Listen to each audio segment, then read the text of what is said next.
Most of the population likes certainty. Okay, they want. In fact, they can't handle uncertainty. You talk to most of the people in your school, your college, or your job. They're gonna want to know what you're gonna do next, because it's just the reflection of them, right?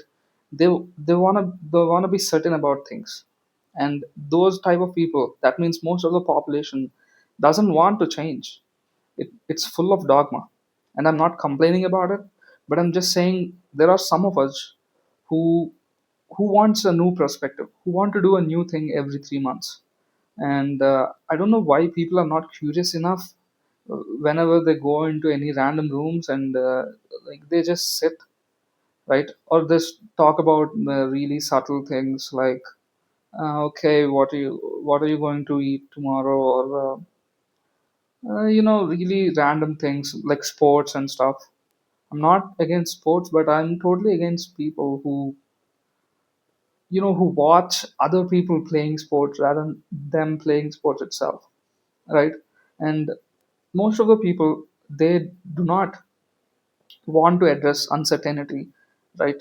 And I'm going to come to the point later why I am embracing uncertainty, but I just want to explain why people don't want to obviously, like, address this uncertainty in their life, because often people do not choose to take accountability, you know and that's why you'll see most of the powerful positions like president, prime minister, senators, chief minister, governors. uh, I mean, some of them are appointed by government, I totally understand, but most of the powerful positions, like elected leaders, are shit. Like, you couldn't even imagine a typical political leader to be your teacher in school, but he goes on to become an elected leader, because the ones who know the right things to do, they don't want to take accountability, which is most of the population.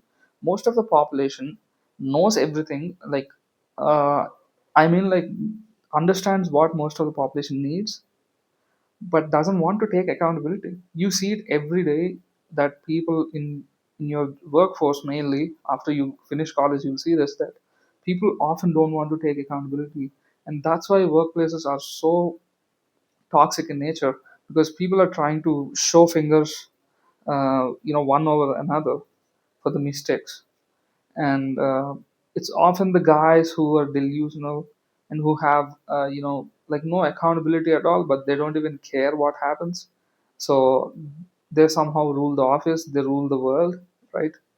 And you might say, well, most of the conquerors that existed, we are not in the world of conquerors. There are no more kingdoms that are operating. I understand that kings used to take accountability, but this is not an era of kings. This is an era of I don't know, capitalist cabals that are trying to operate puppet leaders in our world.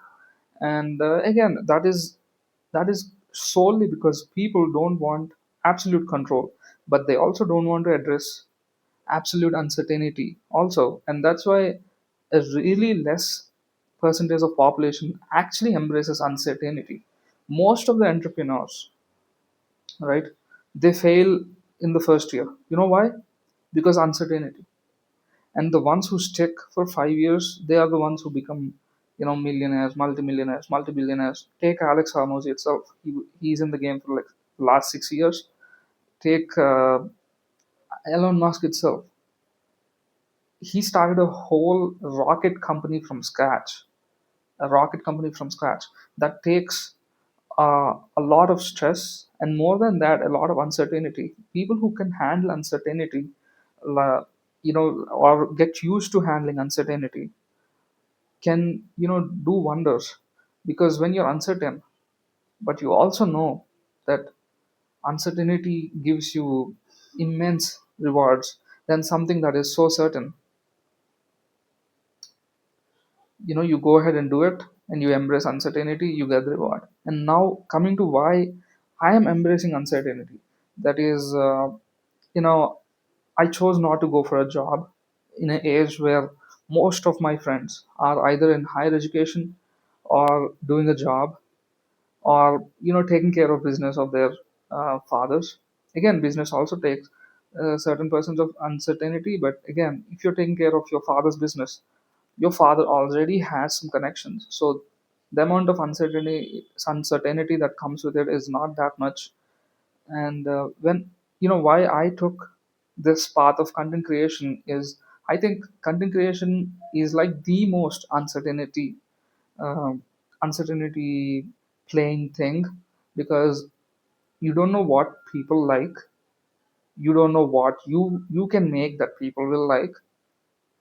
And in fact, content creation is like a vehicle that will open doors to many opportunities, right?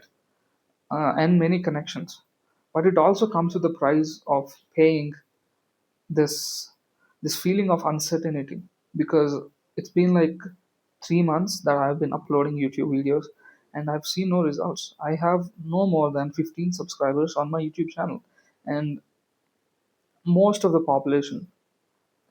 In fact, I think YouTube says this, that an average YouTuber who starts making YouTube videos uploads not more than 6 videos, 6 or 7, 6 or 7. Okay, that was weird. I understand, but I was just trying to lighten up the mood. Um, yeah, but that's true. I think it's 9 videos. An average YouTuber who starts making content uploads less than nine videos, and I uploaded more than I don't know 30, I think. But still, so that makes me a guy that keeps me better than 90% of the YouTubers, and and maybe somewhere inside of me I have this quality where I never wanted to settle for something that has order, right? A job which gives you money at regular intervals, the tasks are defined, you do gain some skills. I'm not denying that job is not fruitful. It is definitely fruitful for people who just want stability in life, and I also want stability, but it doesn't mean that I stick to one thing and every day I wake up, I go and I come back, I answer to someone who is a little older than me, and keep up with the office politics is like the keeping up with the office politics is like the worst thing that you can do to yourself. I've been there 2 times and I hated all the 2 times. I worked in a startup, I worked in MNC, and I hated all of it. And yes, a job comes with certainty, but it doesn't fulfill that desire where you know more than like 1,000 things going on around the world. You know the possibilities, you know the opportunities that are happening, and you sit there before your screen. You can't even explore things because there is uh, you know a cyber security firewall that prevents you to explore YouTube or any type of internet. So you just sit there and type some keys, and you give your 100 200%. You don't even get the reward for that 100%. You get like 20% of the reward back, and the 80% of your work energy and motivation time, most of it goes to your business owner, the one who hired you. And again, that is logical because he hired you, he chose to give you money. But I don't want to be in that position. I want to embrace uncertainty. I want to see where how much far can I go with uh, being uncertain about this content creation, because content creation needs innovation at any point of time. The trend that is going on in the last 1 week might be slooping in the next week. So it is exciting, it is rewarding. Show me one guy who provided value in every video that he did, or entertainment, or evoked an emotion in every video that he did, and he did not benefit from it. Everyone who did these three things benefited from content creation immensely. It replaced their whole job. It allowed them to buy a whole house. An average Gen Z will never be able to buy a house in the near future around the world, because most of the money is locked up with the top 10%, right?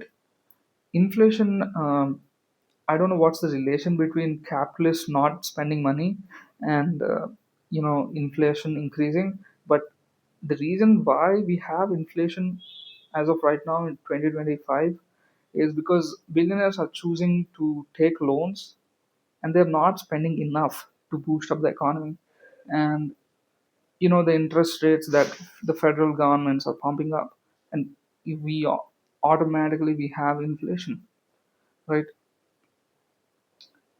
The good part is people are enough educated. People are waking up. Most of the population kind of knows right now that rich people not spending money on the right things is the reason we have inflation or a really bad economy. Okay, I don't know. I think I went off track on that, but yeah, that's why I'm embracing uncertainty, and I think it's going to be rewarding, even if it's not going to be rewarding.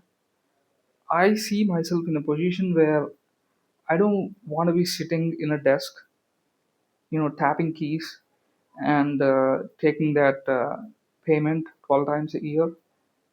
Not that it's bad, it's not bad. It's just, I don't prefer it. Okay, I've been there 2 times and I never liked it. Some of us are just built to do things that are new every day or maybe every month.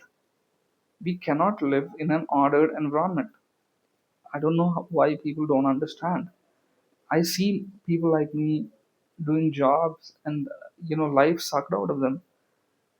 I, I'm really grateful for my parents that they gave me an opportunity where I can prove myself in this field of content creation and create a vehicle for myself which would allow me to you know launch businesses or maybe sell digital products or collab with someone to make a brand, or maybe the YouTube AdSense is more than enough to take care of myself. I live in a third world country, India. $1 is almost 90 rupees. If I make like $200 every month, I don't have to look back ever, and that's the reason I'm embracing uncertainty. Hope this video gave you another perspective about uncertainty. Thank you so much.